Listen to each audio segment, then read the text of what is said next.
अब एक अहम सवाल इसी से जुड़ा हुआ, क्योंकि बात अकीदे की हो रही है, ये जो गुफ्तगू हो रही है ये अकीदा अहले सुन्नत और तसव्वुफ व तरीक़त, इसकी रोशनी में हो रही है ना ये सारी बात। तो अब इसके बाद एक और सवाल ज़हन में उभरता है कि ये जो बैत करते हैं, मुरीद होते हैं, तो इसकी क्या हैसियत है? बात समझे मुअज़्ज़ज़ सामीन और नाज़रीन, इस बात को समझिएगा कि ये जो बैत हम करते हैं, मुरीद होते हैं किसी अल्लाह के वली के, किसी पीरे तरीक़त के हाथ पर जो बैत पढ़ते हैं, ये फिर क्या है? शरीयत में इसकी क्या हैसियत है? शरीयत में इसका क्या मुकाम है, क्या ज़रूरत है? अकीदे में इसकी क्या ज़रूरत है? अकीदे में इसकी क्या अहमियत है? तो इसका जवाब यह है कि सबसे पहले ये देखना है कि बैत जो है या बैत तरीक़त जो है ये किस दर्जे का अमल है, किस दर्जे का अमल है? ये क्या फ़र्ज़ है, क्या वाजिब है? अब क्योंकि जब फ़र्ज़ और वाजिब वाले दायरे को देखते हैं तो फिर हमें कुरान और हदीस चाहिए। फ़र्ज़ और वाजिब के लिए, उसके सबूत के लिए, दलील के लिए, हुज्जत के लिए, अगर फ़र्ज़ साबित करना है तो नस कती से साबित करना पड़ेगा, फिर दलील, इसी तरह फिर हदीस सहिया से साबित करना पड़ेगा। फिर अगर आप उसको फ़र्ज़ और वाजिब कहेंगे तो, या जो असूल बताए गए हैं कतियात के, ज़नियात के, और जो दलाइल बराहीन, ये जो हमें असूल बताए जाते हैं शरीयत में, फिर उन असूलों पर साबित करना पड़ेगा आपको। तो फिर क्या होता है? फिर वारदात हो जाती है। क्या वारदात होती है? वारदात ये होती है कि ये मुरीद होना कहाँ लिखा है कुरान में, हदीस में बताओ। बंदा सवाल करता है, जवाब फिर वही, क्या जवाब दें? तो सबसे पहले तो दायरा तय करें ना कि ये किस दायरे और किस दर्जे का अमल है, ताकि उसी के मुताबिक दलील दी जाए।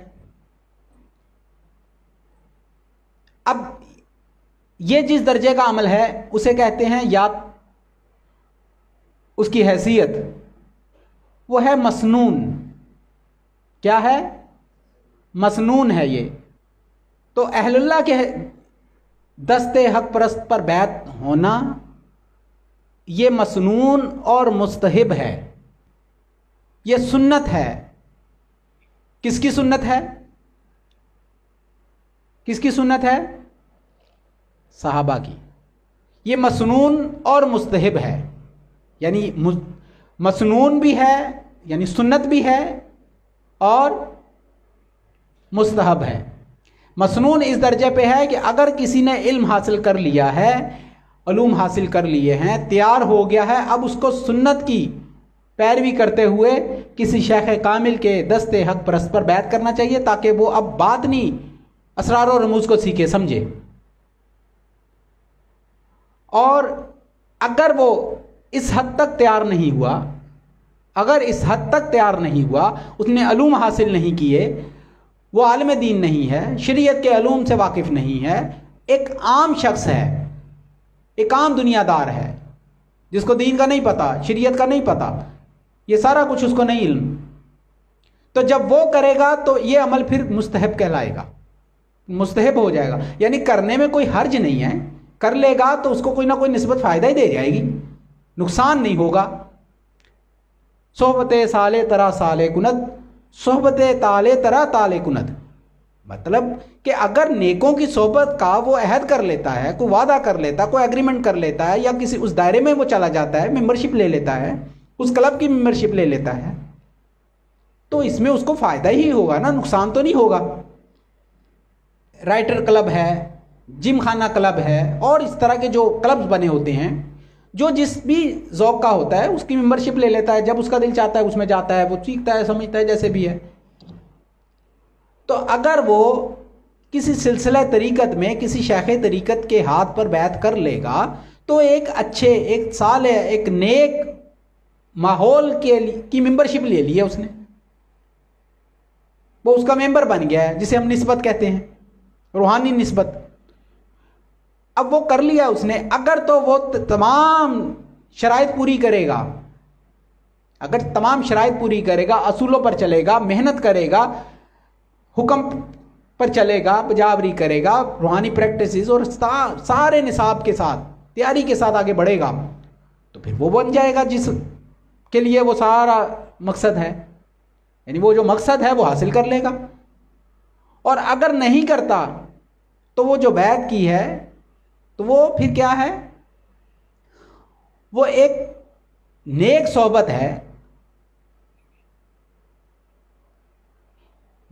सोहबत की मिसाल इस तरह है ना कि अगर कोई शख्स है, वो पंजाबी में मियाँ मोहम्मद बख्श ने जैसे फरमाया रहमतुल्लाह अलैह कि नेक लोगां दी सोहबत एवें जिवें दुकान अतारा, सौदा भावें लईए या ना लईए उल्ले ओन हज़ारा। और इसी तरह बद लोगां दी सोहबत एवें जिवें दुकान लोहारा, कपड़े भावें कुंज कुंज बइये चिंगा पैन हज़ारा। मैं उर्दू में समझा देता हूँ आपको कि सोहबत साले तरा साले कुनत, यानी नेक लोगों की सोहबत जो है उसका असर ये होता है, उसकी मिसाल ऐसे है कि जैसे एक अत्तार की दुकान, एक परफ्यूम शॉप में चले गए आप, परफ्यूम शॉप में चले गए, अतरों वाली दुकान में चले गए, अत्तार की परफ्यूम वाली दुकान में चले गए, शॉप में आप गए, आप वहाँ से कोई परफ्यूम ख़रीदें या ना ख़रीदें, परफ्यूम अतर परफ्यूम ना ख़रीदें, लेकिन वो जो शॉपकीपर है वो जो आपको सिर्फ चेक कराने के लिए हल्की सी आपके हाथ या कपड़ों पे लगा देगा, वही आप अपने कपड़ों पे लगा लें,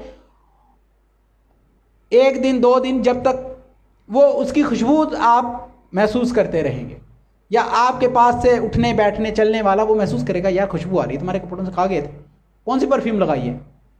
तो क्या कहोगे? नहीं मैंने लगाई नहीं, मैं वो शॉप में गया था तो वहाँ उसने बस टेस्टर के तौर पर मुझे दी थी, तो वो तो कुछ मिला ना, खरीदी नहीं है परफ्यूम, आपने खरीदी नहीं, लेकिन गए तो कुछ ना कुछ लिया है, और ऐसा लिया है जिसका आपको नुकसान नहीं है बल्कि फ़ायदा हुआ। और इसी तरह अगर आप किसी बुरी जगह पे चले गए, बुरी सोबत में चले गए, तो उसकी मिसाल क्या है? जैसे आप किसी लोहार की दुकान में चले गए जहां आग का काम हो रहा है, कपड़े समेट के बैठ रहे हो, लेकिन क्या हुआ, वेल्डिंग हो रही है, कटिंग हो रही है, कुछ भी, वो कोई ना कोई ज़र्रा उड़ेगा और आपके कपड़ों पर छेद कर देगा, जला देगा,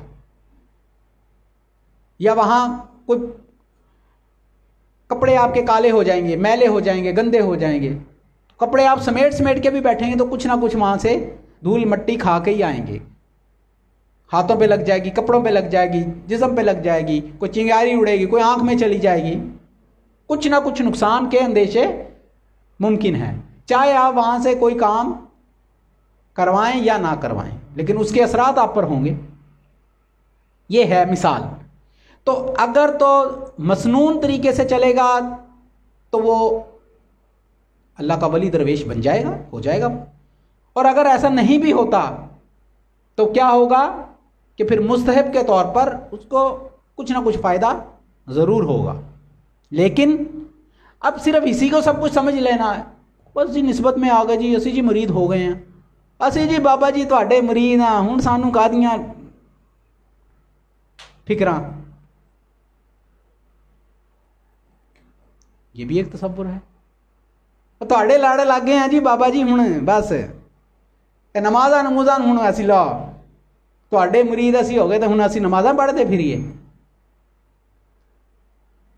मेरे जैसे 1000 लोग भी बैठकर उस एक बंदे को कायल नहीं कर सकेंगे जो ऐसी सोच लेके बैठ जाए सामने।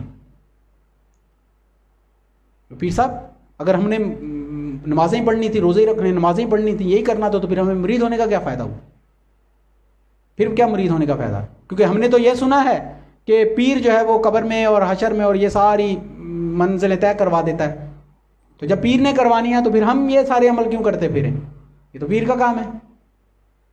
क्यों कि हम ये फ़ज़ाइल जो बयान करते हैं बैत करते टाइम कि बैत हो जाओ तुम्हें ये भी मिलेगा, ये भी होगा, ये भी होगा, इस निस्बत से ये फैज़ हासिल होगा, ये फ़ायदे हासिल होंगे। अब उसके ज़हन में ये बात बैठ गई, वो कहता है मैं नमाज़ पढ़ूँ, रोज़ा रखूँ, ना करूँ, कुछ भी ना करूँ, मेरा पीर दस्तगीर मेरी दस्तगीरी करेगा, मुझे तमाम मामला से निकाल देगा, बात ख़त्म। मैं इतने जतन क्यों करूँ? मिसकॉन्सेप्शन है, जहालत है, ये है वो तसव्वुरात जिससे फिर गड़बड़ हो जाती है सारी। कि फिर क्या होता है कि इसी पर इक्तफा करके बैठ जाते हैं सारे। वो कहते बस यही तो है, इसी का नाम तो पीरी मुरीदी है। तो अगर कुछ हासिल करना है, कोई आगे बढ़ना है तो कोशिश करनी पड़ेगी, वरना फिर यह है कि कोल्लू के बैल की तरह घूमते रहो एक दायरे में। अब इसमें फिर कसूर किसका है? इसका फैसला तो शायद कौन करेगा इसका फैसला? तो मोअज़्ज़ज़ हाज़रीन, नाज़रीन, सामाईन, आज का ये जो टॉपिक है इसको मैं यहाँ तक लाकर क्लोज़ करता हूँ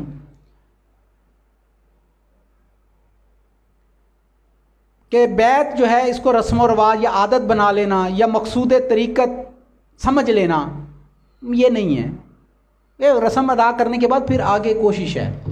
ये इसी तरह है, आपने स्कूल में एडमिशन ले लिया लेकिन पढ़ना नहीं है, सेंटर में एडमिशन ले लिया, पढ़ना नहीं है, बस ले लिया, इम्तिहान में जाके फेल ही होना है ना, फिर जाकर हो जाओ फेल। फिर क्या होगा?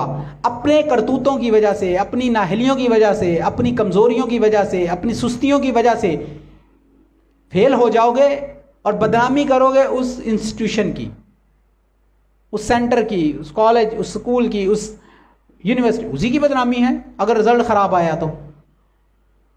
लेकिन उनको अमल की तरफ मायल करना, ये इंस्टीट्यूशन का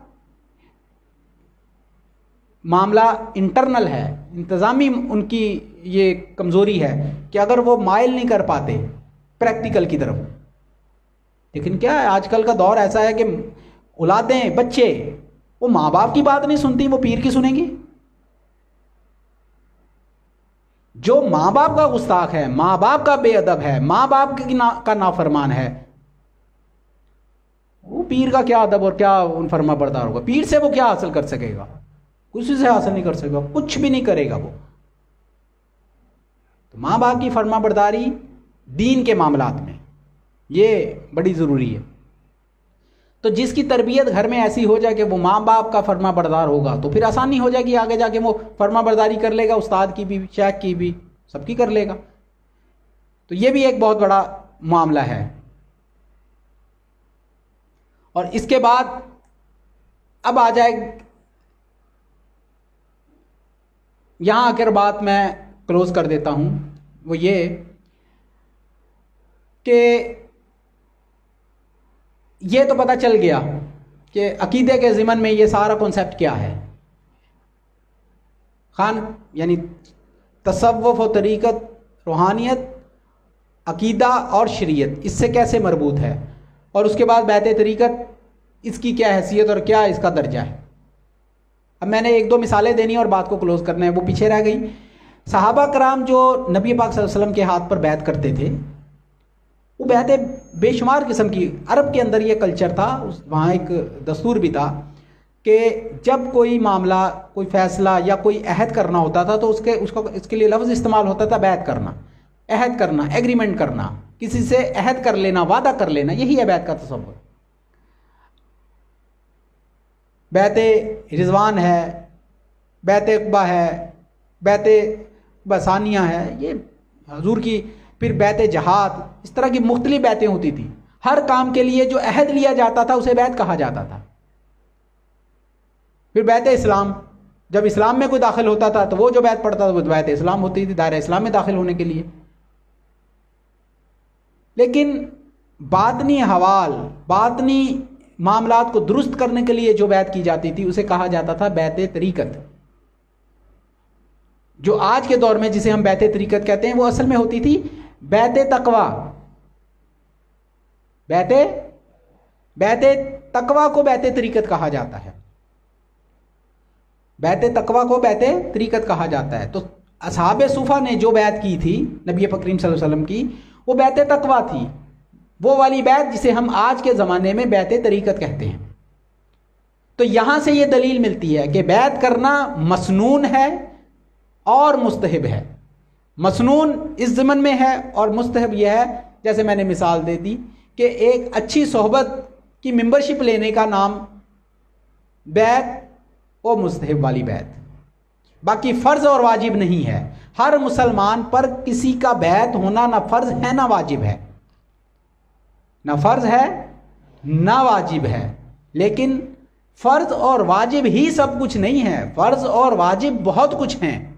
फ़र्ज़ और वाजिब बहुत कुछ है, सब कुछ नहीं है।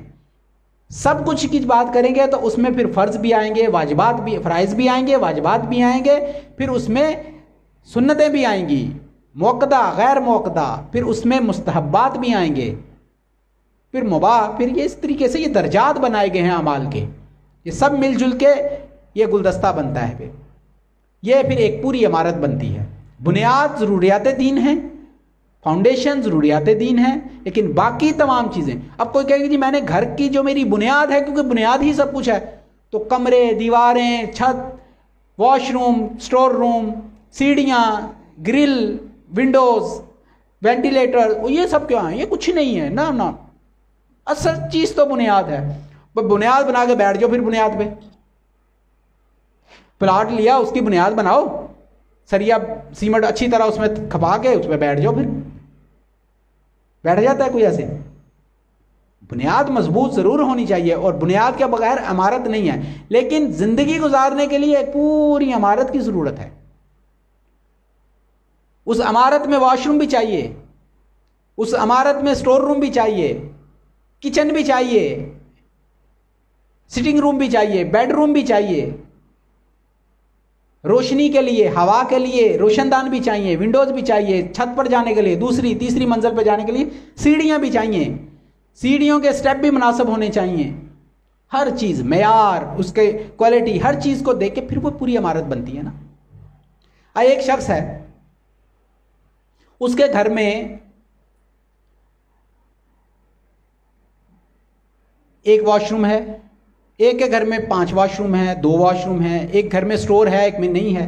वो होना और ना होने से क्या होता है, जिंदगी में थोड़ी सी मुश्किलात आ जाती हैं, आसानियां आ जाती हैं, यही होता है। असल चीज़ फाउंडेशन है, और उसके बाद फिर क्या आ जाते हैं, कमरे और ये ज़रूरियात। लेकिन उसके साथ बहुत सारी चीज़ें ऐसी जुड़ी होती हैं कि वो, ये हम कह सकते हैं कि वो फिर लग्जरीज में चली जाती हैं। लेकिन लग्जरीज और बुनियादी ज़रूरतों के दरमियान एक चीज़ होती है, उसका इनकार कोई नहीं कर सकता। ऊपर वाली मंजिल में जाने के लिए लकड़ी की सीढ़ी भी लगा सकते हैं। आप लगा सकते कि नहीं लगा सकते? लकड़ी की सीढ़ी जिंदगी में आसानी पैदा करती है, या अगर पूरी आरसीसी की सीढ़ी बना दी जाए? लकड़ी की सीढ़ी से आप उतना वजन लेके जा सकते हैं ऊपर वाली मंजिल पे, और दूसरी सीढ़ी से ले जा सकते हैं। अब अगर कोई ये कहे कि सीढ़ी तो मुस्तहब्बात में से आती है, क्या ज़रूरत है, मुस्तहब चीज़ है, भाई मुस्तहब तो होगी, फ़र्ज़ और वाजिब ना सही, मुस्तहब है। लेकिन जब वजनी चीज़ ऊपर ले जानी पड़ेगी तो वही मुस्तहब जो है ना, वो तुम्हारे लिए फ़र्ज़ और वाजिब वाली कैफियत पैदा कर देगी। फिर पता चलेगा वही मुस्तहब अमल तुम्हारे लिए कितना ज़रूरी था। एक मिसाल दे के बात समझा रहा हूँ, एक बच्चों को, मतलब आप लोग स्टूडेंट्स भी हैं, अब तुम अहले इल्म सारे, बात समझाने के लिए मैं कर रहा हूँ, मिसाल देने की, आम सतही सी मसाइल दे के मसाले दे के मैं बात समझा रहा हूँ। तो वही मुस्तहब अमल फिर बहुत ज़िंदगी का हिस्सा बन जाता है, ज़रूरत बन जाती है। तो इसी तरह ये सारी चीज़ें बात समझाने के लिए मैंने की है कि ये सब तसव्वुर, ये अकीदा है, और ये क्या है, ये अकीदा भी है और एक मुस्तहब अमल भी है। इसको ये ना समझें कि दीन से बाहर की चीज़ है या शरीयत से बाहर की चीज़ है, नहीं, ये शरीयत के जुज़ियात में से हैं, ये उसके जुज़ियात में से हैं। तो यहाँ आके बात मैं ख़त्म करता हूँ। इंशाअल्लाह अगले सवाल को टेकअप करेंगे तो उसमें वो कुछ चीज़ें आनी हैं कि जो आपने दीगर सवालों में, ये मेरे जो दीगर सवाल आपने मेरे सामने रखे हैं उसमें और चीज़ें, अभी मैंने एक सवाल को टेकअप किया है, एक सवाल जो आपके सामने रखा उसकी जो भी उससे जुड़ी हुई चीज़ें बयान कर दी हैं। अच्छा, एक सवाल का जवाब मुख्तलिफ अंदाज में मुख्तलिफ हो सकता है, यही सवाल, इसी एक सवाल को एक दूसरे एंगल से भी बयान किया जा सकता है, तीसरे एंगल से भी बयान किया जा सकता है, बहुत सारे इसके ज़ाविये हैं। लेकिन मैंने आज एक आम फहम, जिसको मैंने थोड़ा सा इस्लाही अंदाज में, आम अंदाज में मैंने इस सवाल को टेकअप करके इसका जवाब आप तक पहुंचा दिया। अल्लाह ताला से दुआ है, उम्मीद है ये जो इस सवाल का जवाब दिया गया है, उम्मीद करता हूं कि ये काफ़ी और शाफ़ी होगा या आपकी बुनियादी ज़रूरत को पूरा करेगा। उम्मीद करता हूं कि आपका बुनियादी नुक्ता जो है वो क्लियर हो गया होगा।